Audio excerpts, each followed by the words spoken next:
Salut à tous, très content de vous accueillir pour ce troisième épisode du CAB. On est très très content de vous accueillir avec Paul.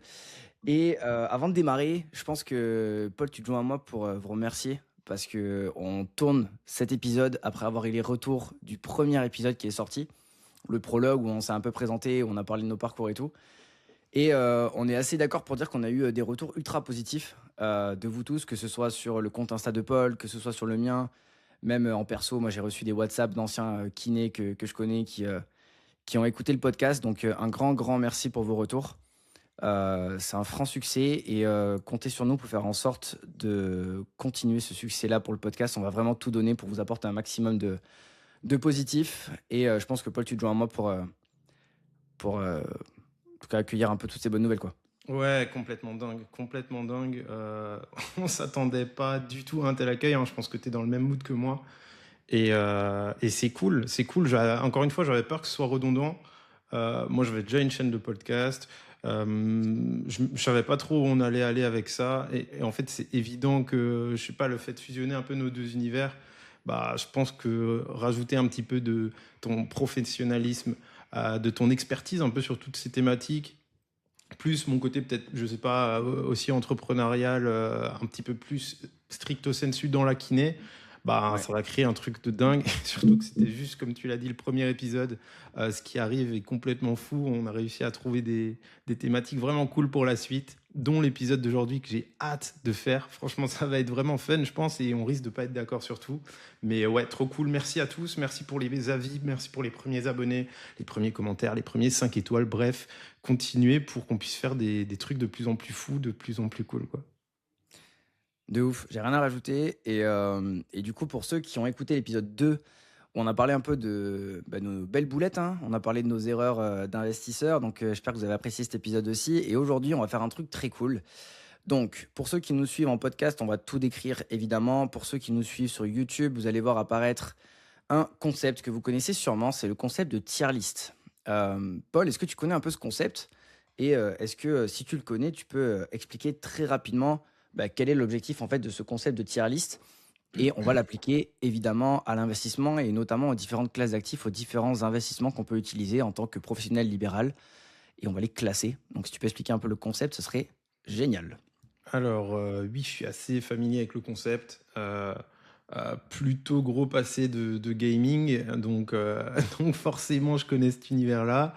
Dans l'univers du jeu vidéo, les tier lists, donc c'est là-dedans que c'est un petit peu émergé.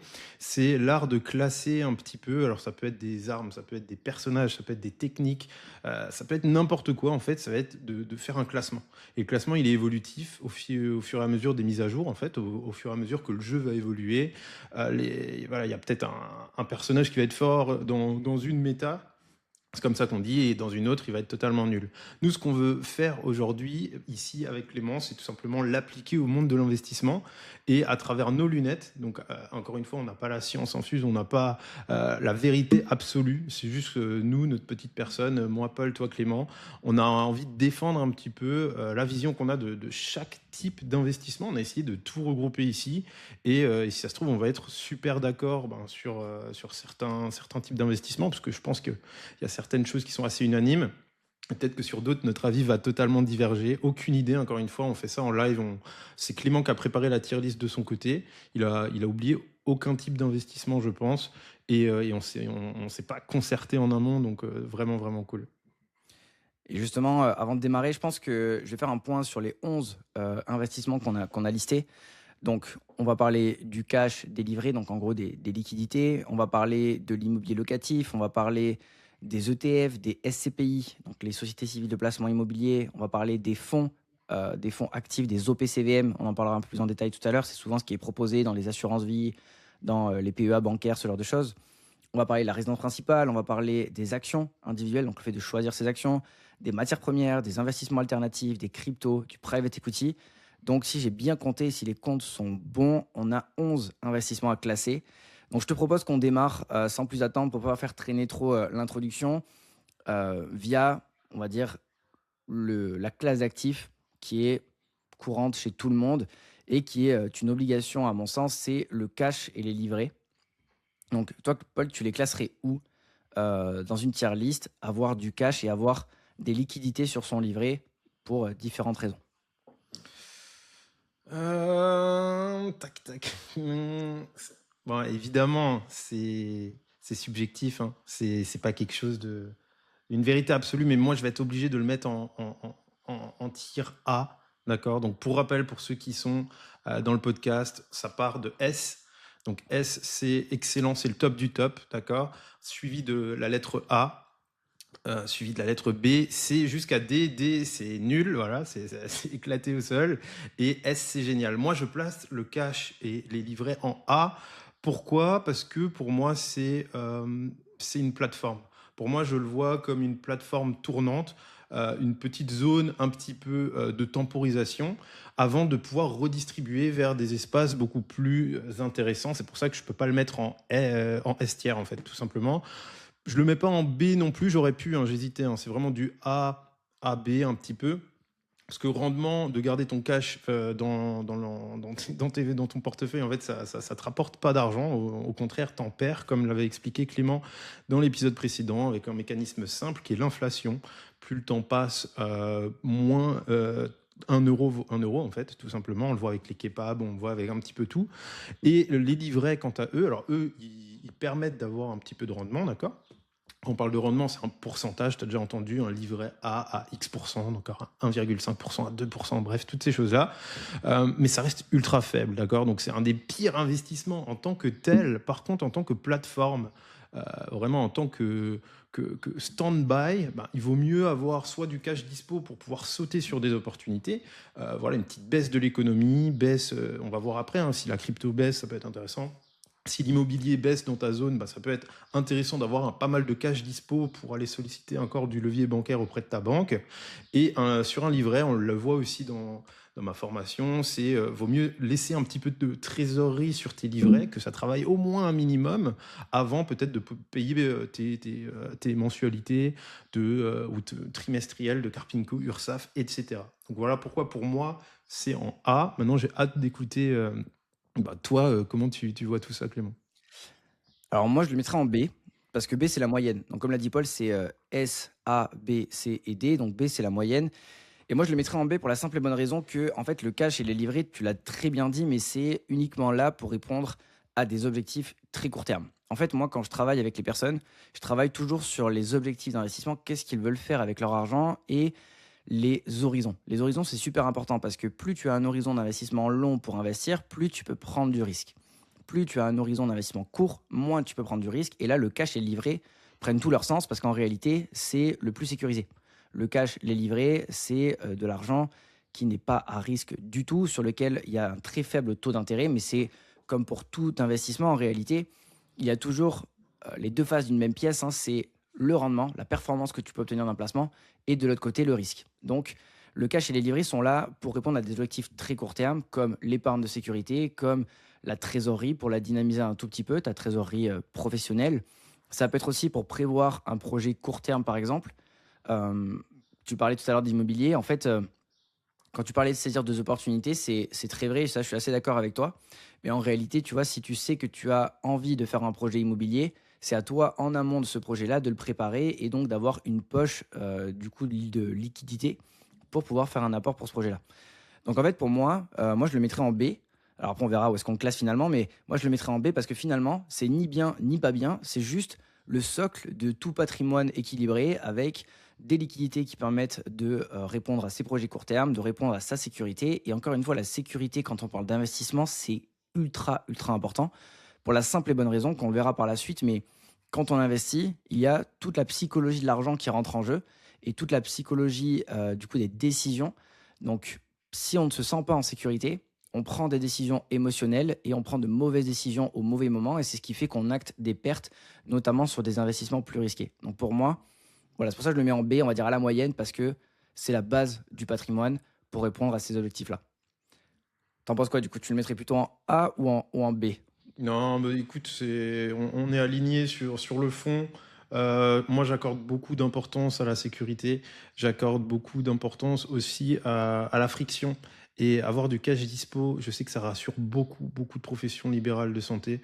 Et si ça peut être le premier pas vers l'investissement, juste de sécuriser du cash, de ne pas le flamber en boîte tous les week-ends, ni dans un gros leasing de voiture, juste être conscient qu'il est là et qu'il doit être dégainé à la moindre opportunité réfléchie, que ce soit de l'immobilier ou autre. Lorsqu'il y a une baisse ou encore une fois une belle opportunité, moi, je trouve ça super important. Donc je pense moi je le classerais à la fin du A tiers, mais pour l'instant on peut le laisser en B, c'est le premier. De toute façon ça risque de bouger très vite avec les prochains. Mais tu l'as dit, c'est vraiment la moyenne et c'est super important encore une fois d'en prendre conscience. Et du coup, pour compléter, juste là où moi je l'aurais classé en D tiers, c'est à partir du moment où en fait il y a beaucoup trop de cash et de livrets, mais on en parlera par la suite. Mais effectivement, il faut garder une quantité suffisante pour sa sécurité et ses projets court terme. Mais ce qu'il y a au-delà, il faut en faire quelque chose d'intelligent et notamment le placer parce qu'on a parlé tout à l'heure de l'inflation, mais il faut savoir que le cash qui est non investi se fait grignoter. Donc il faut en avoir suffisamment pour être en sécurité, mais pas trop en avoir non plus. Donc Totalement d'accord. écoute, on le laisse en B et je pense qu'on va avancer sur la suite pour voir un petit peu où est-ce qu'on place le reste. Je te propose d'aller sur la résidence principale, l'immobilier en résidence principale. Si tu veux, je commence. Euh, Moi, je mettrais l'immobilier en résidence principale. En fait, ça dépend. Ça dépend de plusieurs facteurs, mais si tu achètes ta résidence principale sur un côté émotionnel, je veux ma résidence principale comme ce que je suis en train de faire actuellement, tu vois, j'ai acheté un terrain, je vais construire la maison, c'est le truc le plus pourri du monde pour faire fructifier son patrimoine. Ça va me faire cramer du cash de partout, mais voilà, j'arrive à 32 ans, j'ai envie d'accomplir un objectif de vie, donc c'est aussi pour ça qu'on travaille. Maintenant, si c'est l'achat de résidence principale dans une vision investisseur, je pense que ça peut être super intéressant, donc je le classerai en A. Parce que si tu as cette vision investisseur et que tu achètes un appartement ou une résidence principale qui a un prix qui est décoté par rapport au marché, qui a des travaux potentiels à réaliser à l'intérieur et que tu peux redonner de la plus-value à cet appartement-là, il y a une niche fiscale en France qui est la non-imposition des plus-values sur la résidence principale qui fait que ben, la résidence principale peut être à la fois un achat pour soi et tu peux stocker de la plus-value latente que tu encaisseras au moment où tu revendras cette résidence principale sans avoir d'imposition dessus. Donc, si c'est bien fait, je le mettrai en A. Et même pour les profils un peu plus avancés, je sais qu'il y en a pas mal qui passent de résidence principale en résidence principale pour profiter de cette niche-là, en essayant de jouer au maximum sur le fait de pouvoir éviter l'imposition sur la plus-value. Donc, il faut faire attention et pas le faire non plus voilà, tous les 9 mois, hein, mais c'est une option qui peut être très intéressante pour s'enrichir si on est un peu débrouillard. T'en penses quoi? Ouais, totalement d'accord. J'étais sûr que tu allais le mettre en C et je l'aurais compris, parce qu'encore une fois, tu as vu toute la difficulté de faire ce classement, de faire la tier list, c'est en fait d'anticiper le profil qui va réaliser cet investissement. Et si c'est quelqu'un de lambda qui fait les choses un petit peu impulsivement, sur le coup de l'émotion, ça n'a rien à voir avec quelqu'un de réfléchi qui considère à juste titre le fait de devenir propriétaire de sa résidence principale, donc de sa maison, de son appartement, etc., avec une vision entrepreneuriale, enfin investisseur en tout cas, avec l'idée de faire une plus-value et d'aller activer ce levier. Donc ce levier, il est super puissant. Encore une fois, moi je l'aurais mis en A. Totalement d'accord avec toi. Tu as très bien parlé de l'exonération de plus-value à la revente. Donc, si tu as acheté ta maison, tout a coûté 200 000 euros, tu arrives à la revendre 250 000 euros X temps plus tard. Les 50 000 euros, ils sont dans ta poche. Et ça, en France, c'est en tout cas, une des stratégies les plus puissantes pour construire rapidement du gros patrimoine, notamment dans l'immobilier. Parce que tout ce qui va être locatif, on le verra après, tout ce qui peut être d'autres schémas un petit peu dans l'investissement immobilier, c'est souvent assez chaud, assez technique fiscalement. Et il y a toujours un moment où tu te fais, où tu passes à la caisse, en fait, notamment au niveau de l'URSSAF, impôts, etc. Et surtout si tu es en société. Mais là, d'être exonéré, c'est une dinguerie. C'est une dinguerie. Et j'ai pas mal de copains qui ont fait leur premier 100 000 euros avec cette stratégie. Alors, c'est pas tout rose. Hein, pour faire une plus-value, il faut augmenter le bien. Tu n'achètes pas une maison et tu la revends comme ça. C'est très très rare, ou alors tu me donnes les filons et je le fais avec toi. Mais si souvent il faut augmenter la valeur du bien, donc la rénover, augmenter potentiellement le DPE, l'aspect esthétique pour créer le coup de cœur, la meubler, etc., etc. Et ça demande du temps, de l'énergie et de l'argent, encore une fois. Donc en fonction de ce que tu as de dispo, moi la plupart de mes potes, ils n'avaient pas de thunes, ils avaient tout mis dans le fait d'acquérir le bien et après ils ont fait beaucoup les travaux eux-mêmes, la rénovation eux-mêmes, et après ça permet d'aller chercher des gros billets à la sortie. Il y a une autre petite niche aussi dans le même style, c'est que si tu te portes propriétaire d'une résidence secondaire en premier, c'est-à-dire tu restes locataire de ta résidence principale, et que tu achètes un appartement pour faire du locatif, par exemple, ben, si tu le revends, mais que tu viens réutiliser la plus-value, l'argent de la revente pour acheter ta résidence principale et que tu n'étais pas, il me semble de mémoire, propriétaire de ta RP dans les 5 dernières années, ben, tu es aussi exonéré de plus-value, même si c'était une résidence secondaire. Donc ça, c'est aussi un argument pour faire basculer l'immobilier de RP dans le tiers A. Pour moi, c'est vraiment incontournable en France. C'est une stratégie vraiment géniale. Et dernier point là-dessus, c'est que chaque Français aspire un jour à devenir propriétaire. Il y a énormément de Français qui sont propriétaires. Donc encore une fois, du côté friction, du côté investir, c'est mettre de l'argent en bourse et c'est le perdre. Demain, il y a un crack, je perds tout. Je trouve ça vachement rassurant pour tout le monde. Et si ça peut te permettre de te plonger dans l'investissement grâce à ça de manière un petit peu plus sécure, eh ben go. Franchement, go. Par contre, forme-toi et fais les choses vraiment bien. Parce que forcément, tu peux aussi perdre de l'argent si tu achètes au mauvais endroit et que tu vois pas, t'as pas pensé à certaines choses. Là, donc, Ouais. Et j'apporterai un peu de la nuance, mais je pense qu'on va rentrer un peu dans le débat par la suite de cette vidéo. Et c'est tout le but aussi, c'est que pour moi, par exemple, acheter sa résidence principale est plus risqué qu'investir en bourse. Mais je pense qu'on pourra en parler tout à l'heure parce que, en fait, tu es très concentré. Donc, comme tu l'as dit, soit tu es bon, tu t'es formé, tu t'es fait accompagner, tu as fait une très belle opération et là, tu retombes bien sur tes pattes, tu peux faire de la plus-value exonérée et tu es dans le tiers A. Mais si tu le fais un peu à la va-vite, et on en avait parlé dans les pires erreurs, notamment, je me reconnais en 2019 quand j'ai fait la connerie au niveau de l'achat de mon appartement, bah, clairement, la RP, c'était plutôt le tiers D, parce que là, ça m'a fait perdre de l'argent. Donc, en fait, tout dépend de comment est-ce que c'est fait, mais encore une fois, si c'est bien fait, ça peut être un super levier. Mais par contre, vu que c'est beaucoup d'argent concentré à un seul endroit sur un seul bien, il faut vraiment faire très attention parce que ça peut vite se transformer en tiers D, alors qu'on va pouvoir en parler après. Mais pour moi, l'investissement en bourse est beaucoup plus diversifié et c'est beaucoup plus volatile, ça bouge beaucoup plus que l'investissement immobilier, parce que c'est coté. Mais par contre, c'est moins risqué. Et ça, on pourrait revenir peut-être après la notion de volatilité risque pour les personnes qui, enfin pour toi et pour vous qui nous écoutez. Je pense que ça peut être super intéressant. ouais, c'est clair. Parce que, moi, encore une fois, tu vois, je pourrais pas dire que c'est moins risqué parce qu'il y a tout un pan qu'on n'a même pas évoqué ici. C'est en fait le confort, la joie et tout le côté perso. Alors évidemment, on n'est pas là pour parler de ça ici, mais ça reste de l'investissement, investir dans sa famille, investir dans son couple, être bien, pouvoir aménager comme on le souhaite, là où en locataire, tu peux pas forcément toujours le faire. Et je viens pas faire l'avocat de la résidence principale ici, hein. Évidemment, tu as parlé de levier avant. Si tu viens investir dans ta résidence principale, c'est cool, tu utilises du levier bancaire, mais c'est du levier bancaire que tu pourras pas utiliser pour du locatif, par exemple, plus tard. Donc ça te bloque aussi dans une certaine mesure.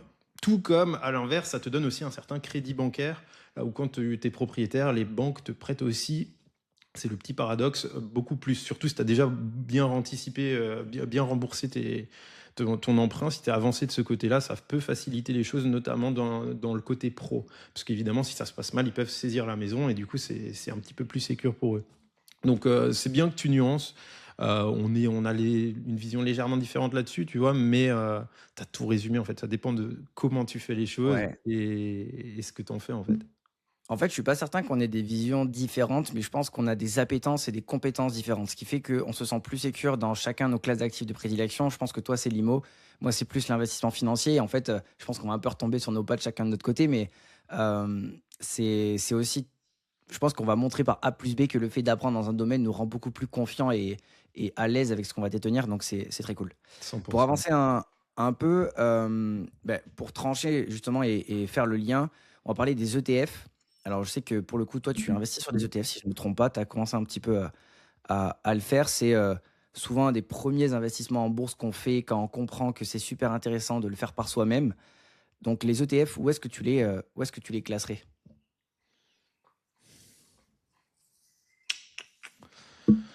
ETF, ETF, je pense que je serais obligé de les mettre en S tiers pour pour la versatilité tout simplement. Donc encore une fois, un ETF, ça va être un groupement d'actions, tu l'as super bien expliqué, il me semble, dans l'épisode 2. Donc voilà, c'est un indice qui va reproduire l'indice répliqué par l'accumulation de plusieurs actions. Par exemple, au CAC 40, les plus grosses entreprises françaises, ben, si elles performent toutes bien, bah, l'indice va monter, donc l'ETF, un ETF 440 par exemple, va lui-même aussi monter. Là où si tu prends une seule action, je sais pas, par exemple LVMH, et ben peut-être que l'ensemble des actions du CAC 40 va monter, mais LVMH subit un coup dur, il y a un scandale qui fait baisser le prix de l'action, et si toi tu es tout concentré sur LVMH, et ben le CAC 40 va lui-même monter, mais pas ton action LVMH, donc tu seras perdant. Donc c'est une manière de diluer ben, forcément la rentabilité. Parce que si tu as un ETF, tu vas moins gagner que si tu avais parié sur Nvidia, par exemple, il y a quelques années. Mais par contre, ça vient sécuriser les choses. Et du fait de cette versatilité, du fait de la facilité d'investissement, je suis obligé de le mettre en S. C'est un moyen exceptionnel, je pense, d'intégrer l'investissement boursier, l'investissement sur les marchés financiers pour n'importe quel Français, de manière assez simplifiée, sans devoir se plonger dans des études fondamentales, des études de solidité en fait d'entreprise, faire de la recherche sur qui est aux commandes, le directeur, le CEO actuel, sa vision à 5 ans dans l'entreprise, etc., etc. Ce qui est énormément chronophage, ça prend beaucoup de temps. On va pas se le cacher, c'est super chiant aussi. Je sais que c'est une passion pour certains traders en herbe. Peut-être que c'est même ta passion aussi, Clément. Désolé. Mais moi, c'est vraiment le côté que ouah, ça prend trop de temps. Tu n'es jamais sûr de toi. Là, au moins, tu peux avoir une tendance. Par exemple, il y a des ETF qui vont répliquer ce que fait la performance de l'intelligence artificielle, des cryptos, du marché asiatique, etc. Donc, si tu sens que la Chine, elle est très portée en ce moment, elle a bien gonflé ses réserves d'or, elle a une politique certes critiquable, mais en tout cas, elle garde un certain cap depuis des années. Et du coup, tu veux parier là-dessus, ben, c'est très simple sans avoir à démêler des actions chinoises dont j'en ai aucune idée desquelles sont meilleures ou pas. Donc moi, c'est Estière. Toi, t'en penses quoi, Clément? Et alors, moi, je suis assez d'accord sur le S tiers pour le coup, mais est-ce que tu penses qu'aujourd'hui, c'est plus facile d'analyser une zone géographique, un pays, plutôt qu'une entreprise? Non, mais disons qu'on est plus facilement familier avec ces notions. On a tous un certain niveau de géopolitique, alors très biaisé, hein, surtout depuis quelques années. Je trouve que ça a tendance à se biaiser ultra facilement, notamment avec les médias un peu mainstream. Mais je pense que, par exemple, l'intelligence artificielle, voilà, je suis un fervent admirateur. Encore une fois, il y a pas mal de dérives liées à tout ça, pas mal de risques, encore une fois, même potentiellement à l'échelle de l'humanité. Mais je trouve ça bête de fermer les yeux là-dessus. Et pour un fervent croyant comme moi là-dedans, bah, c'est facile de pouvoir poser un billet et pouvoir prendre le train, monter dans le train et aller dans l'aventure. Là où miser sur une boîte d'intelligence artificielle aujourd'hui, je sais pas, tu mises sur Mistral, Mistral se fait exploser. Ou même, il y avait l'hégémonie d'OpenAI avec ChatGPT. Bah, on voit la remontada qu'Anthropic a fait avec Claude Code, Claude Cowork, etc. Absolument dingue. Et encore une fois, miser sur le bon cheval, c'est toujours plus compliqué que miser sur la Ouais. course en elle-même. Donc moi, c'est vraiment ça ma vision, tu Et, vois. et tu vois, pour le coup, là, tu parles des produits finis avec OpenAI, avec Claude, etc. Et en fait, ce qui est très important à comprendre, tu vois, quand on analyse les entreprises, c'est que c'est super passionnant pour comprendre toute la chaîne de valeur. Par exemple, moi, sur l'intelligence artificielle, je ne vais pas du tout investir sur OpenAI, sur Anthropic, sur quoi que ce soit. J'investis plutôt sur, par exemple, des entreprises comme Google, qui va avoir des data centers, qui va avoir du cloud, qui va permettre de louer un petit peu toute cette puissance de calcul à, du coup, OpenAI, etc. Et qui forcément les utilisent et qui sont eux les utilisateurs finaux et nous forcément les consommateurs de ces entreprises-là. Et par exemple, j'investis aussi sur ASML. ASML, c'est une entreprise qui crée des machines qui sont nécessaires aux fonderies, donc par exemple Taiwan Semiconductor, qui elle va permettre à Nvidia de faire ses puces. En fait, tu vois, j'ai plutôt investi sur le vendeur de pelles plutôt que sur celui qui va récolter l'or. Donc ça, c'est différentes façons d'investir. Mais pour revenir sur les ETF, je suis entièrement d'accord avec toi. En fait, ce qu'il faut comprendre avec les ETF, c'est que ça permet d'être très très facilement diversifié. Et il existe une gamme d'ETF extrêmement large aujourd'hui. Et en plus de ça, on a des supports d'investissement différents en France, comme le plan épargne-action, comme l'assurance vie, comme le PER, comme le compte titre également. Et donc ces supports-là ont tous des avantages et des inconvénients. Et certains, notamment le PEA, l'assurance vie et le PER, ont des avantages fiscaux qui sont assez intéressants.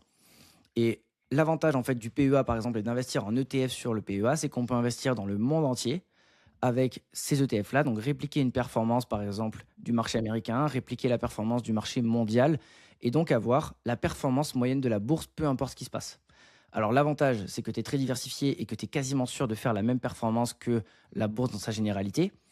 Mais de l'autre côté, en réalité, tu es sûr de faire que la moyenne du marché. Et globalement, quand le marché est très élevé, comme actuellement, hein, les valorisations sont assez fortes sur le marché boursier en général, ça peut être un petit peu plus risqué que ce qu'on pense d'investir uniquement sur la moyenne du marché. Parce que forcément, tu investis sur les bonnes entreprises, mais tu as aussi les pommes pourries à l'intérieur, hein. Tu prends tout le paquet. Donc l'idée, c'est d'utiliser les ETF à bon escient pour avoir cette diversification qu'ils offrent. Et moi, j'utilise ça dans ce que j'appelle le socle passif. En gros, c'est un peu la base de mon investissement en bourse. Donc ça ne veut pas dire que je vais faire que ça, mais c'est ultra puissant pour être très facilement diversifié, être un peu sur les ETF, un peu sur les US, un peu sur l'Europe, un peu sur l'Asie, un peu sur certains types d'ETF très spécifiques qui nous permettent d'aller sur des matières premières, sur des cryptos, sur des façons de fonctionner, sur des secteurs très précis. Par exemple, tu as parlé des semi-conducteurs, par exemple, de l'intelligence artificielle. Et en fait, pour faire tourner l'intelligence artificielle, aujourd'hui, il y a quelque chose qui est incontournable, et pas que pour l'intelligence artificielle, pour les véhicules autonomes, pour les voitures, c'est les semi-conducteurs, il y en a partout, c'est les petites puces. Et en fait, tu peux tout à fait investir sur un ETF semi-conducteur pour t'exposer au secteur des semi-conducteurs et donc avoir la performance du secteur en sa globalité. Donc c'est super puissant parce qu'en réalité, tu l'as dit très bien, tu n'as pas besoin de faire une analyse poussée sur chaque titre. Maintenant, voilà, il y a une phrase qui dit que les performances passées ne peuvent pas prédire les performances futures. La moyenne de l'investissement en bourse depuis 200 ans, c'est 8% par an. Donc, c'est déjà une très belle perf. Donc, globalement, tu sais que tu feras 8%, mais tu feras sûrement pas plus. Et il faut absolument que la bourse continue de délivrer cette performance-là pour que tu aies aussi cette performance. C'est pour ça que s'exposer, on pourra en parler un peu plus tard, à certaines actions individuelles sélectionnées, analysées, qu'on a compris, sur lesquelles on a des convictions, ça peut permettre parfois d'aller dynamiser le portefeuille si jamais c'est intéressant, si jamais elles sont bien sélectionnées. Ouais, totalement, totalement. Tu as très bien résumé les choses. Évidemment que on va aller miser sur celui qui fabrique les pelles plutôt que sur un ou deux mineurs d'or. C'est vraiment la strate qu'il faut mettre en place. Le problème, c'est que ça demande de l'éducation. Et que pour le français lambda, le kiné, le professionnel libéral de santé moyen, t'as pas forcément le temps d'aller te renseigner sur tout ça. Si déjà tu es au fait de 5 ou 6 entreprises d'intelligence artificielle, je trouve que c'est déjà une dinguerie. Alors, anticiper les choses, c'est ça que je trouve compliqué. Et je trouve que du coup, la parade la plus adéquate là-dedans, c'est les ETF. Tu l'as bien résumé. Et c'est évident que pour optimiser les choses, aller faire du stock picking, comme on dit. Donc, stock, c'est une action. Picking, c'est la choisir. Donc, choisir une action ponctuelle comme ça pour dynamiser, renforcer sa position, c'est pour moi la meilleure stratégie. Et c'est ce que tu fais dans ta méthode SPAC d'ailleurs, donc action de qualité, il me semble. Donc Ouais. c'est vraiment génial, c'est parfait. Après, quand C'est pas même pour tout le monde, hein. 8%. Non, c'est clairement pas pour tout le monde, mais 8%, putain, 8%, c'est énorme quand tu compares à du cash que tu laisses sur le compte. Et Dieu sait le nombre de professions libérales qui laissent des grosses sommes sur le compte.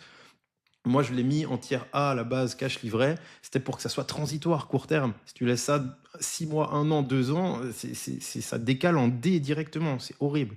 Mais là, si tu peux entreposer ça là-dessus sur des ETF, sans trop te prendre la tête, encore une fois, on peut répliquer le marché mondial, comme tu l'as dit. Donc, si ça réplique le mondial, on va être entre 6 et 10% en moyenne. Et ça explose tous les livrets. Donc, encore une fois, S tiers ici pour moi.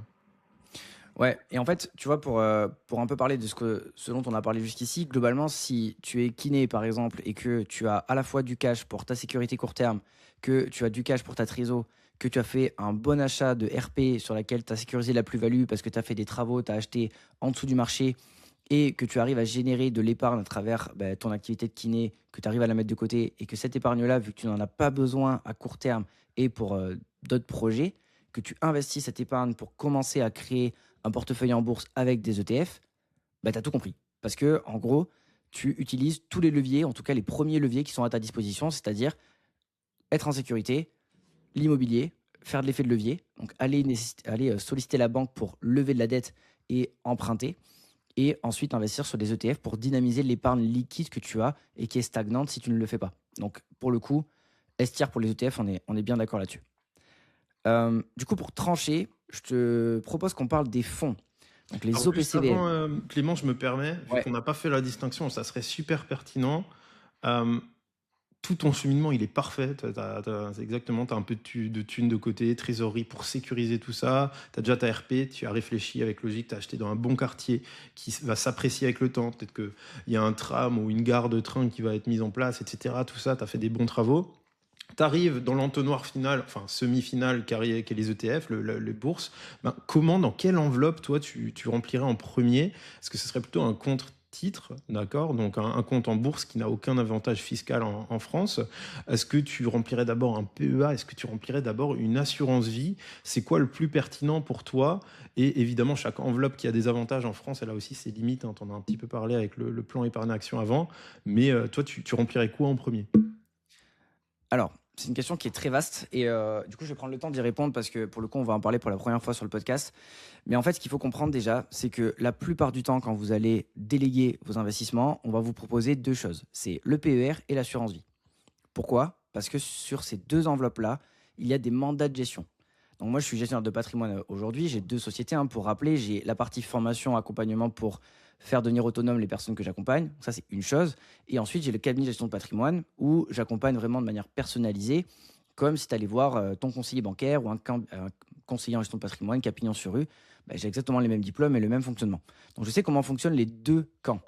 Et en fait, quand tu es gestionnaire de patrimoine, ben, l'assurance vie et le PER sont les deux enveloppes sur lesquelles tu as un mandat de gestion, ce qui fait que si toi, tu viens placer ton argent chez moi, je vais me rémunérer sur les frais d'entrée et sur les frais de gestion de l'enveloppe.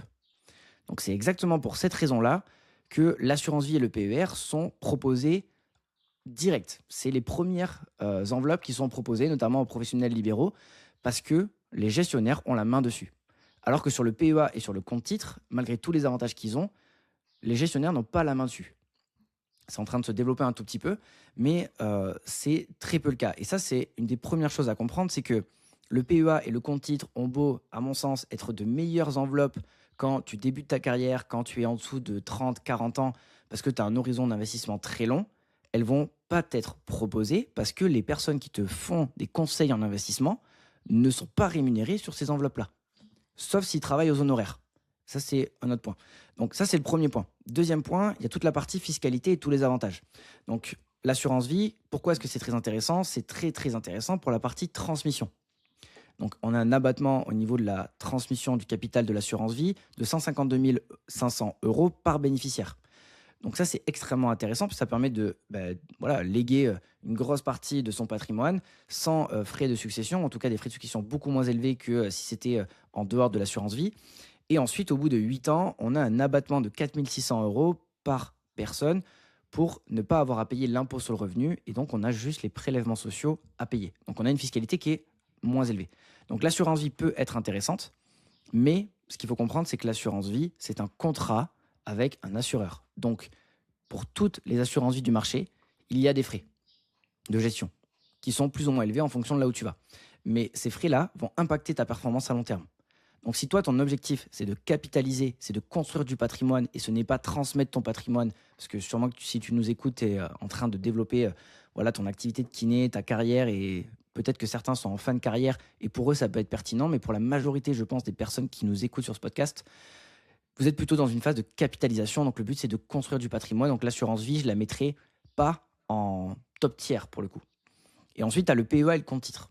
Le PEA et le compte titre, c'est deux enveloppes qui permettent d'investir en bourse, donc sur des ETF et sur des actions individuelles. Le PEA est assez limité, donc tu ne peux pas investir sur tout ce que tu veux. Notamment, tu ne peux pas investir sur des actions individuelles en dehors de l'Europe. Tu ne peux pas acheter Apple, tu ne peux pas acheter Google sur un PEA, c'est interdit. Et l'avantage du PEA en contrepartie de ces inconvénients-là, c'est que tu vas avoir une fiscalité allégée au bout de 5 ans. Donc, comme pour l'assurance vie, tu vas avoir uniquement les prélèvements sociaux et pas l'impôt sur le revenu. Donc, tu vas payer que 18,6% de prélèvements sociaux au lieu de 31,4% de fiscalité. Donc, c'est très intéressant et on peut se dire comme ça, ok, bah, le PEA, c'est super intéressant, on a un avantage fiscal, donc on va remplir et on va maxer un peu le PEA, on va tout mettre dedans. Et ça, moi, je pense que c'est une erreur parce que le compte titre est également très intéressant puisqu'il permet de saisir des opportunités qu'il n'y a pas sur le PEA. Et donc, la question qu'il faut se poser, c'est est-ce que toi, en tant qu'investisseur, en tant que kiné, en tant que personne qui veut optimiser ton patrimoine, ton but, c'est de payer le moins d'impôts possible ou ton but, c'est de faire le plus de gains possible? Si le compte titre te permet d'accéder à des opportunités qui te permettent de faire une performance supérieure, fiscalité inclus, alors le compte titre est super intéressant. Si en plus ça te permet de diversifier un peu plus ton portefeuille, d'avoir un couple rendement-risque meilleur que si tu étais uniquement sur le PEA, c'est intéressant. Donc l'idée, c'est d'utiliser, à mon sens, PEA, compte titre, les deux en parallèle, et donc allouer les différents actifs en fonction de l'éligibilité de ceux-ci, donc soit dans le PEA, soit dans le compte titre, travailler sur ces deux-là. S'il y a un objectif qui est de transmettre son patrimoine, l'assurance vie prend tout son sens. Et on n'a pas trop parlé du PER, mais s'il y a un objectif de défiscalisation, parce qu'on a vraiment une tranche marginale d'imposition qui est très élevée et qu'on se rapproche doucement de la retraite, le PER peut être également très intéressant. Donc voilà, là j'ai fait un gros monologue, mais je pense que ça permet de, de remettre un peu l'église au centre du village, notamment sur pourquoi est-ce qu'on vous propose tout le temps des assurances vie et des PER, alors que le PEA et le compte titre sont 1000 fois meilleurs à mon sens pour capitaliser et pour faire fructifier votre épargne. Incroyable, incroyable. T'as tout résumé. Rien à rajouter. Rien à rajouter. Moi, c'est un peu la vision que j'ai aussi. Je trouve que le PER, surtout dans le milieu de la kiné, peut-être le milieu infirmier aussi, je pense que ça a moins sa place potentiellement que chez les médecins, les dentistes, qui peuvent potentiellement générer plus de chiffre d'affaires, des actes unitaires plus élevés, des machines plus élevées, etc., etc., plus de budget. J'ai tendance à, si tu arrives à développer une vision, encore une fois, que ce soit géopolitique ou une certaine connaissance de certains secteurs, ben, de le regarder de manière globale, de pas forcément y penser avant à l'enveloppe. Et si ça rentre dans le PEA, si c'est quelque chose d'européen, de français, etc., fous-le dans le PEA. Si c'est en est en dehors, mais que tu veux t'y exposer, compte titre, pas de question en fait. Et je pense que c'est exactement ce que tu as dit. Donc top, merci pour la précision. On Mais passe à avec la suite. plaisir, ça c'est mon domaine. Et pour le coup, pour revenir sur le PER, euh, en fait, il y a un truc qui est super important à comprendre sur le PER, c'est que l'investissement en bourse est extrêmement intéressant parce que c'est liquide. Sur le PEA, sur le compte titre, sur l'assurance vie, tu as des désavantages à sortir plus tôt que voilà, ce que tu devrais sur PEA et assurance vie, mais pour passer les détails, tu peux récupérer ton capital à tout moment. C'est pas le but. Toi, tu veux faire en sorte de pouvoir le laisser le plus longtemps possible, mais tu peux récupérer ton capital à tout moment. Sur le PER, c'est blocado complet jusqu'à la retraite et l'âge légal de la retraite. Donc si aujourd'hui tu as 25 ans et qu'on te colle un PER, ce n'est plus ton argent. Tu l'as perdu, entre guillemets. Donc tu as eu des avantages, tu as eu de la défiscalisation, etc. Tu peux placer, mais c'est pour toi à 64 ans. Donc 64, 65, 67 en fonction de l'âge légal de la retraite. Mais mettez-vous ça voilà, dans la tête, c'est très très important, c'est que la liquidité de la bourse, c'est un de ses avantages principaux. Donc si vous perdez cet avantage-là, il y a d'autres investissements qui peuvent être tout à fait intéressants pour défiscaliser. Et le PER devient à mon sens intéressant quand tu te rapproches de l'âge légal de la retraite. Pourquoi? Parce que justement ta liquidité est beaucoup plus élevée. Si tu sais que tu vas le récupérer dans 10 ans, bah ok, c'est proche. Mais si tu vas le récupérer dans 35-40 ans, putain, mais il peut se passer des milliers de choses en 35-40 ans. Et toi, ton capital, il est bloqué. Ouais, clairement, Donc, tu as tout dit. C'est vraiment pas le. C'est un peu, c'est un peu comme si tu vois, tu manges de la salade. Grosse caricature ici, hein, c'est pas des conseils en diététique, mais tu vas manger de la salade, des légumes parce que c'est healthy, parce que c'est bon pour ta santé. C'est comme si tu te forçais en fait à manger ça, mais qu'en plus ça te faisait grossir. Et c'est vraiment comme ça que je vois le PR. Tout le sens en fait du truc, c'est la liquidité. C'est-à-dire que tu as besoin de cet argent pour le mettre autre part. Bah, tu le prends, tu le sors, tu le mets, tu payes ce que tu as payé et c'est tout bon. Ça, malheureusement, tu l'as pas, notamment en immobilier. Tu vas pas revendre ton appartement comme ça. Ou alors, il faut avoir un prix très attractif et du coup, souvent perdre un petit peu d'argent ou en tout cas du gain potentiel. Et c'est pareil pour plein de trucs et c'est notamment le cas sur le PER. Donc il y a des petites stratégies avancées, on va pas détailler ça dans cet épisode, hein. Tu peux sortir, il y a des clauses de retraite anticipée, mais elles Bien sûr, sont ouais. rarement avantageuses. Et voilà, donc pour simplifier les choses, PEA les gars, PEA CTO et assurance vie, c'est vraiment les 3 choses à focus si tu arrives à cet entonnoir-là. Mmh. Top, top, top. Et pour finir ce point-là, et je pense qu'on en parlera après, mais peut-être qu'on va faire ce podcast-là en 2 épisodes. Je sais pas ce que tu en penses, parce que ça fait déjà 42 minutes, on n'a pas fait la moitié. Je pense que pour éviter de faire un épisode de 2 heures, on peut faire un épisode 1, épisode 2. Je pense que ça sera peut-être plus digeste. Ouais, Mais c'est une super idée, ouais. pour aussi aborder les sujets et aller en profondeur, parce que je pense que vous êtes là pour ça. Mais dites-vous aussi que quand il y a carotte fiscale quelque part, quand il y a quelqu'un qui vous dit on va défiscaliser, c'est qu'il y a un loup quelque part. Et donc il faut bien comprendre ce loup-là pour savoir si c'est pertinent pour nous ou pas. Du coup, pour avancer, je te propose qu'on parle des fonds. Tant qu'on est dans le clash un peu là, tant qu'on est dans il faut taper sur certains produits qui sont placés. On a parlé des assurances vie, du PER qui sont placés parce que les personnes se rémunèrent sur ceci. Et les fonds, les OPCVM, ce sont des organismes de placement collectif en valeur mobilière. En gros, pour faire très simple, ce sont des fonds actifs. Donc, c'est la plupart des fonds pourris qu'on va vous proposer dans les banques, dans les assurances. Et les fameux fonds où, en fait, vous lisez la ligne, vous avez l'impression de lire une autre langue parce que c'est des noms d'oiseaux sur des noms d'oiseaux et vous comprenez rien. Vous savez pas ce qu'il y a dedans. Ça peut être des produits structurés, ça peut être des fonds actifs avec d'autres fonds à l'intérieur, parce qu'il existe des fonds de fonds. Toi, c'est toute la mayonnaise financière qui est bien complexe et qui nous fait croire aussi que tout est complexe. Donc, pour faire le parallèle, les ETF, ce sont des paniers d'actions très diversifiés. Donc, vous savez exactement ce qu'il y a à l'intérieur. Un ETF CAC 40, il y a les 40 entreprises du CAC 40 à l'intérieur. Un fonds, vous pouvez savoir parfois ce qu'il y a à l'intérieur, mais parfois ça va être opaque. Et la plupart du temps, le gros problème avec ces fonds, je pense que toi tu le sais peut-être Paul, mais globalement, le gros problème, c'est qu'il y a énormément de frais sur ces fonds-là. Ce qui fait que même si ces fonds sont parfois performants, bah, une fois qu'on a la performance nette de frais, la performance elle est beaucoup moins bonne que ce que vous pouvez obtenir en ayant une gestion libre, donc en ayant une gestion par vous-même via des ETF notamment. T'as jamais eu toi des fonds, Paul, t'as jamais ouvert un truc dans une assurance ou dans une banque, une assurance vie qui a traîné, pas trop? Si, si, totalement. Bah, je savais pas que ça s'appelait OPCVM, tu vois, tellement ça dégage directement en D et que c'est vraiment, ça pue la merde. Mais j'en ai eu une. Alors moi, c'était pas pour investir directement en tant que tel en assurance vie. C'était pour mon premier investissement immobilier. J'étais vraiment léger au niveau du profil. Comme quoi, vous avez aucune excuse. À toi qui m'écoutes, t'as aucune excuse. Non, mais en ce moment, c'est pas le moment où j'ai pu prendre mon appartement. Personne n'aurait dû me prêter d'argent. Bref, j'ai réussi. Et une des conditions, c'était de créer un nantissement.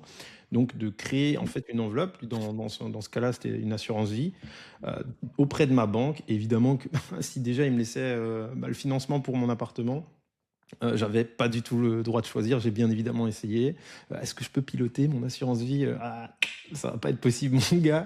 Tu prends ces fonds et tu te tais. Et ce qui fait que bilan plus tard, 3 ans plus tard, je crois, en 3 ans, 2 ans, 3 ans, 4 ans, je sais plus. Je l'ai laissé traîner. J'avais mis 2 500 € dessus, je crois. Donc c'était en guise d'un semi-apport en fait déguisé pour obtenir mon financement. Et je crois que j'ai pu retirer 2 492 € 3 ans plus tard. Donc voilà, donc Une j'ai belle perf, quoi. perdu de l'argent, énorme perf, énorme perf. J'aurais mieux fait de les laisser sur mon compte, tu vois. C'est un rare cas, mais C'était quand ça? C'était de c'était, quelle date à quelle date? ça devait être 2022, 2024, 2025, quelque chose comme ça. Donc Juste, post-Covid. ouais, juste pour faire le parallèle, parce que là, ça va être rigolo. Alors, si tu as fait 2022-2024, on va faire à la louche, mais on va taper, aller C'est sur en le plus haut de 2022-2025, il me semble. 2022-2025. Ouais, Bon, début on va taper 2025. de avril 2022 à avril 2025. Ouais, Ok? vas-y. Globalement, si tu avais mis cette somme-là sur le marché mondial, donc sur un ETF, c'est pour faire un peu le parallèle par rapport à ce dont on a parlé, si on tire un petit peu sur la performance, allez, on prend le creux, tu aurais fait, bon, là on a pris vraiment une moyenne, hein, mais peut-être 31%. Donc, en fait, c'est dur de comparer comme ça parce que peut-être que tu n'étais pas 100% risque, peut-être que tu avais du fonds euro, ce genre de choses-là qui fait que c'est très difficilement comparable à un ETF MSCI World, donc un ETF monde. mais en fait, tu n'avais pas forcément vocation à récupérer ce capital-là et le but, c'était de le faire fructifier potentiellement. Et en fait, ce que ne comprennent pas la majorité des professionnels libéraux, c'est le manque à gagner. C'est le coût d'opportunité. C'est qu'est-ce que ça me coûte de laisser mon argent là végéter plutôt que de travailler sur le fait de l'optimiser. Et ça, c'est un sujet que j'aborde beaucoup en appel avec les personnes pour les accompagner lorsqu'on fait le premier appel pour voilà, expliquer ce que je fais et comment je peux les accompagner. C'est, je m'efforce de faire comprendre cette notion qui est hyper importante de coût d'opportunité parce que, en fait, il y a trop de profs libres qui ont délégué ça et qui, en fait, ne se rendent pas compte du capital qu'ils ont perdu à ne pas reprendre la main dessus, à payer ses frais, à avoir des fonds sous-optimisés, au lieu de reprendre la main et avoir quelque chose de simple via des ETF, via peut-être des actions, via de l'immobilier. Voilà, tout ce qu'on a mis en fait finalement dans le haut de la tier list, hein. Totalement. Totalement, totalement. Et encore une fois, moi, mon objectif, c'était pas. Je savais très bien que ça allait pas casser des briques, mais je m'attendais franchement à faire une perf d'un niveau d'un ETF monde, quoi, très basique. Je m'attendais même à 5-8%. J'ai été très déçu, quoi. Encore une fois, c'était pas l'objectif principal. Moi, de bloquer cet argent, ça m'a permis de faire mon appartement. On pourra y dédier une petite partie d'un épisode quand on parlera un petit peu plus immobilier. Mais c'est ce qui m'a fait rentrer là-dedans. Ça m'a généré. Ouais, ça m'a permis carrément de vivre en fait toute la période où je n'exerçais pas la kiné. Donc c'était 2-3 mois sans remplacement où je faisais justement full immobilier. Puis je reprenais un peu de manière épisodique des remplacements, etc., etc. Donc c'était à refaire, je le refais tous les jours. D'accord? Parce que la banque, encore une fois, m'a permis d'activer le levier. Par contre, si j'avais simplement voulu ouvrir cette assurance vie, catastrophe, catastrophe. Et je pense que là, tu sauves beaucoup de jeunes professions libérales en parlant de ça, notamment des frais, en fait. Les frais chaque année, moi, c'est ça qui m'a tué. C'est déjà ne pas savoir sur quoi tu investis. Et c'est les frais, les frais, les frais. C'est-à-dire que même si tu as fait 4%, si tu as 1% de frais, 2% de frais, et sur un cumulé, tu as peut-être 5% de frais, ben, tu perds de l'argent. Tu perds tout simplement de l'argent. Donc, Tu vois, pour faire un catastrophique. calcul très rapide, pour peut-être documenter ce qu'on est en train de dire via les frais, on va imaginer un petit scénario de calcul de performance et calcul d'intérêt composé. Je pense que tu vois l'écran, mais on va le décrire pour les personnes qui nous écoutent en podcast. Mais imaginons quelqu'un qui a investi 10 000 euros initialement, qui a un horizon d'investissement de 20 ans. Donc, imaginons il a 30 ans et lui a 50 ans, il va pouvoir utiliser ce capital. Il investit 300 euros par mois, ok, ce qui est, voilà, on va dire une moyenne basse de ce que je peux voir avec les kinés que j'accompagne. Et on va reprendre la performance du moyenne de la bourse. On a parlé de 8% tout à l'heure. Donc il faut savoir qu'en investissant 10 000 euros de base, plus 300 euros par mois pendant 20 ans, alors ça reste une simulation, hein, il y a plein d'aléas qui peuvent arriver qui fait que tu ne pourras pas investir tout le temps 300 euros, etc. Mais sur la simulation, si tu fais bien ces paramètres-là et que tu fais 8% par an, tu as investi 82 000 euros et tu as des intérêts à hauteur de 144 000 euros. Donc un capital final de environ 226 000. Si tu as 2% de frais de gestion sur tes fonds, c'est ce dont on parle là, justement sur les fonds, sur les OPCVM, et donc que ces frais de gestion vont à la banque plutôt que dans la performance du fonds, et qu'en réalité tu réalises 6%, eh bien, en réalité on descend à 89 000 euros d'intérêt et donc 171 000 euros de capital final.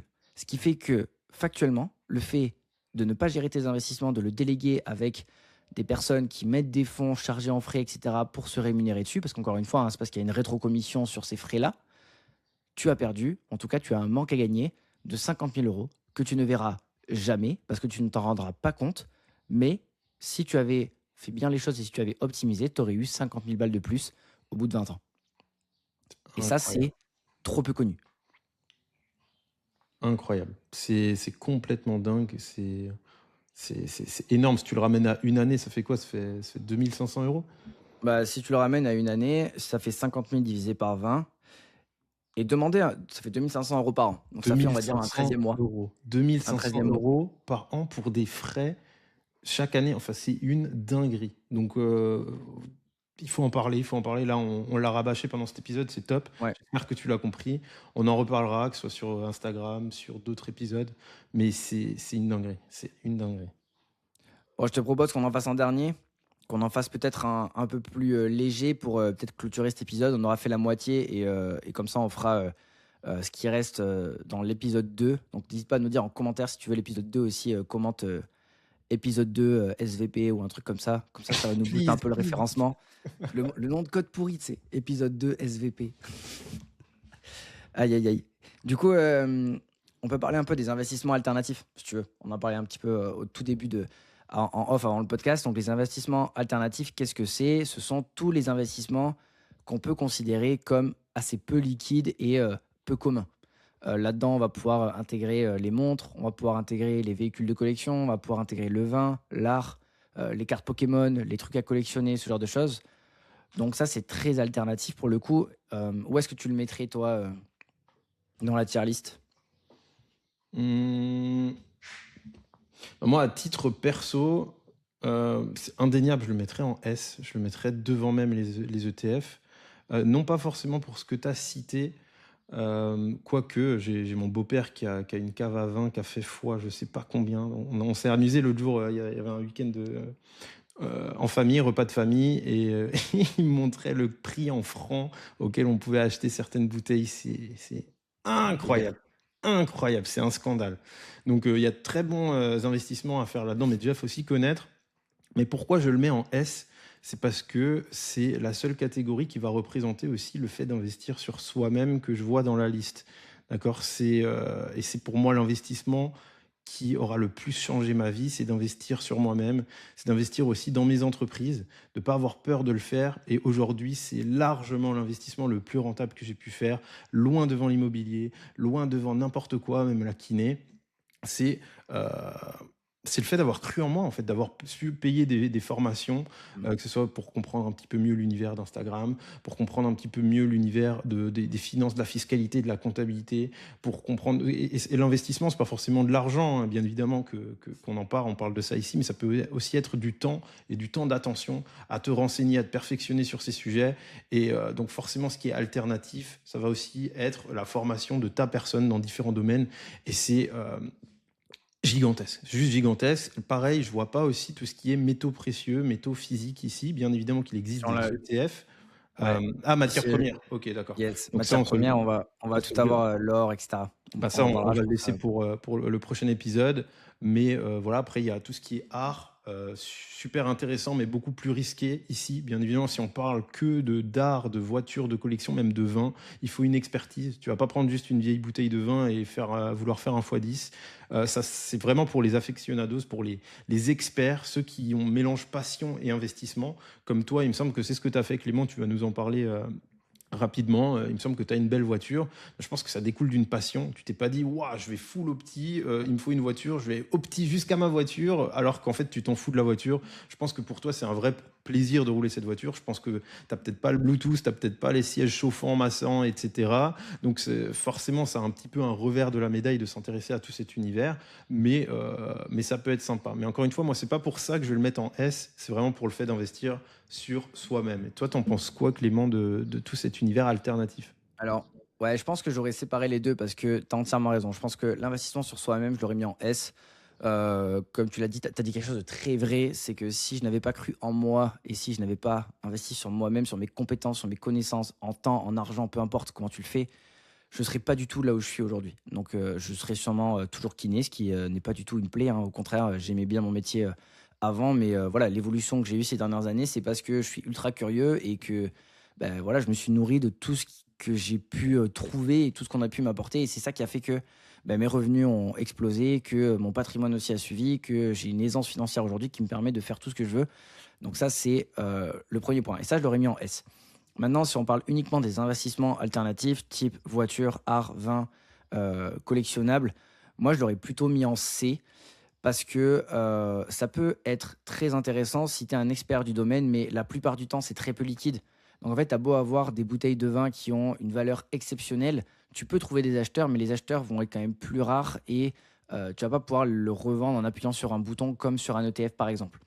Donc c'est quand même un marché de niche, moins liquide, de passionnés. Donc ça peut être très lucratif, mais il faut bien s'y connaître parce que je pense que tu peux bien te faire pigeonner aussi si jamais t'es pas bien alerté sur tout ça. Donc il faut faire attention parce que ça peut aussi devenir très rapidement une excuse de dépenser de l'argent, soi-disant pour faire de la collection, soi-disant pour voilà, détenir, avoir une possession matérielle d'investissement alternatif. Tu penses par exemple aux cartes Pokémon, moi je fais ça avec un pote. Bon, bah, ça a très très vite penché de je veux faire ça pour la collection à je fais ça parce que bah, je kiffe ouvrir des cartes avec mes potes et c'est rigolo et ça nous fait penser à quand on était à la cour de récré. Et en fait, j'ai largement beaucoup plus dépensé d'argent dans les cartes que ce que j'en tire de valeur. Donc, faut pas se tromper de combat. Je pense qu'il faut vraiment avoir sa vision. Qu'est-ce qui me fait plaisir? Et dans ce cas-là, tu peux un peu mêler plaisir et investissement, exactement comme j'ai fait avec la Ford Mustang là, de 1967. C'était un rêve de gosse. Je sais pas pourquoi cette voiture-là, mais cette voiture, je l'ai achetée 35 000 euros et elle en vaut 35 000. Peut-être qu'elle en vaut un peu plus, peut-être qu'elle en vaut un peu moins, mais en réalité, je m'en fous parce que cette voiture, je la vendrai jamais. Donc, tu vois, j'ai allié plaisir et investissement. Je sais qu'elle garde de la valeur. Si vraiment un jour je suis dans la merde, je peux la revendre. Il y aura un acheteur.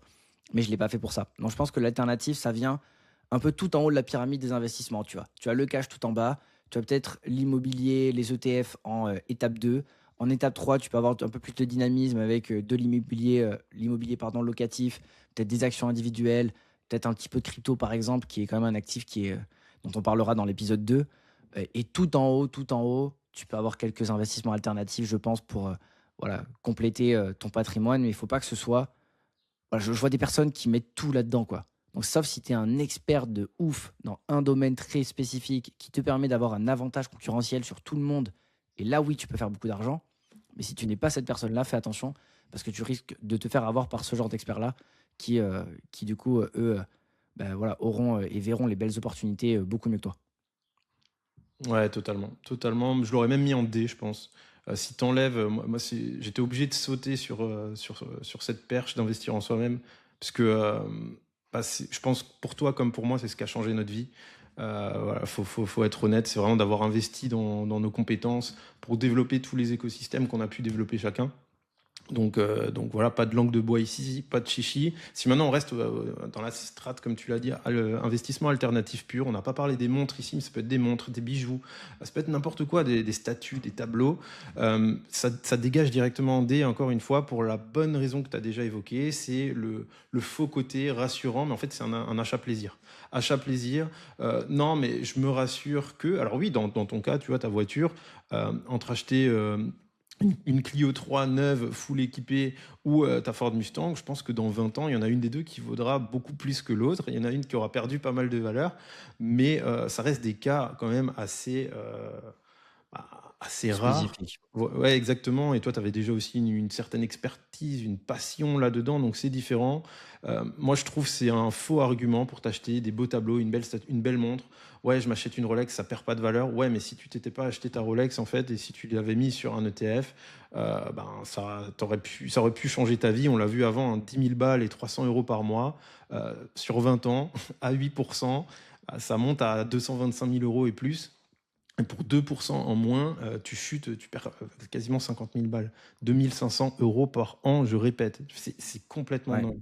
Donc si tu veux t'acheter une montre et te faire plaisir, let's go, vas-y. Mais ne sors pas un étendard, je fais de l'investissement, c'est bon pour mon patrimoine. Assume pleinement que c'est une passion. Et tu peux mêler passion en limitant la casse tout en faisant un peu d'investissement, ce que tu as fait avec ta voiture. Mais le mettre dans des strates S, A ou B comme bon investissement, je ne serais pas du tout défenseur de ça ici. C'est réservé à une élite de super fortunes qui vont pouvoir faire de l'optimisation fiscale avec des œuvres d'art, avec ce genre de choses, parce qu'il y a aussi des avantages liés à tout ça. Ouais. Ça ne s'adresse pas du tout à toi qui nous écoutes, ni à moi-même d'ailleurs, et de loin, quoi. Donc ça dégage. Et il faut pas oublier aussi que, enfin, tout dépend à chaque profil, hein, mais souvent la possession matérielle, on s'en lasse très vite. Donc c'est très bien d'avoir une montre, c'est très bien d'avoir une belle voiture, c'est très bien d'avoir plein de choses, hein. Il faut se faire plaisir, mais il faut se faire plaisir, je pense, au bon moment et ne pas cramer les cartouches trop tôt parce que toutes ces cartouches-là que vous mettez dans des investissements illiquides, soi-disant pour du plaisir, et encore, il faut trouver l'équilibre, c'est de l'investissement que vous ne pouvez pas faire ailleurs pour activer d'autres leviers qui vous permettent vraiment de développer du patrimoine. Et de l'expérience que j'ai, alors vraiment, j'ai l'impression d'être tu sais, un moine sage, vieux, mais de l'expérience que j'ai, tu vois, ce qui compte le plus, c'est pas mal l'imitation du moine. Franchement, je pense que tu devrais la garder, hein. Elle est pas mal. Ouais, franchement, je Notez, m'étonne. notez l'imitation du moine de Paul, s'il vous plaît, on en a besoin parce que là, je pense qu'on pourra le mettre en jingle de l'épisode, ça serait, ça serait pas mal.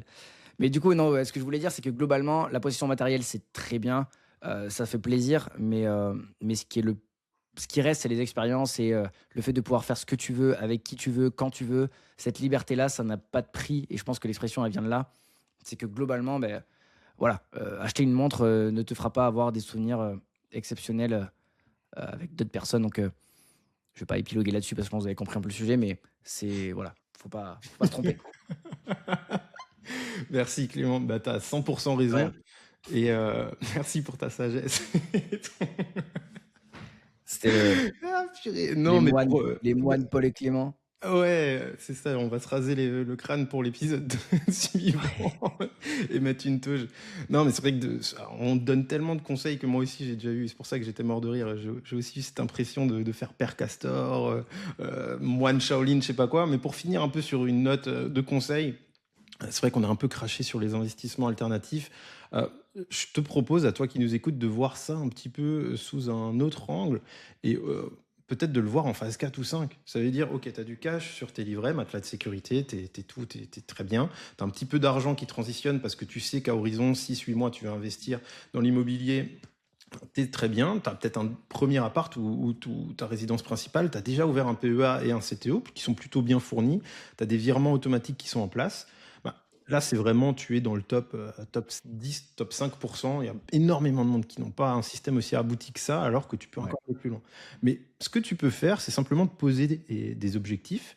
Et après X% de rentabilité, si tu as fait une bonne année, si tu es fier des 2 années, ou tu peux même aller sur un objectif chiffré, je ne sais pas si tu fais ça avec tes participants dans la méthode SPAC, mais c'est te débloquer un achat plaisir. Et comme tu l'as dit, moi, j'ai aussi tendance à préférer des expériences, des voyages, des activités partagées avec certaines personnes, mais ça peut être une belle montre si ça compte pour toi. Et dans ce cas-là, ça vient en cerise sur le gâteau, en récompense, et tout en gardant, alors tu peux encore te voiler la face et te dire que c'est un investissement super rentable, mais c'est vrai que vaut mieux acheter une Rolex, par exemple, que tous les 2 ans, une nouvelle montre Garmin qui va ne plus marcher au bout d'un certain temps, etc. etc. Donc voilà, rajouter une composante un peu objectif, un peu récompense, ça t'encouragera en fait à faire de bons investissements et en même temps, ça viendra mettre une petite cerise sur le gâteau. Donc c'était le petit conseil du moine Paul. C'est, Pour... ouais.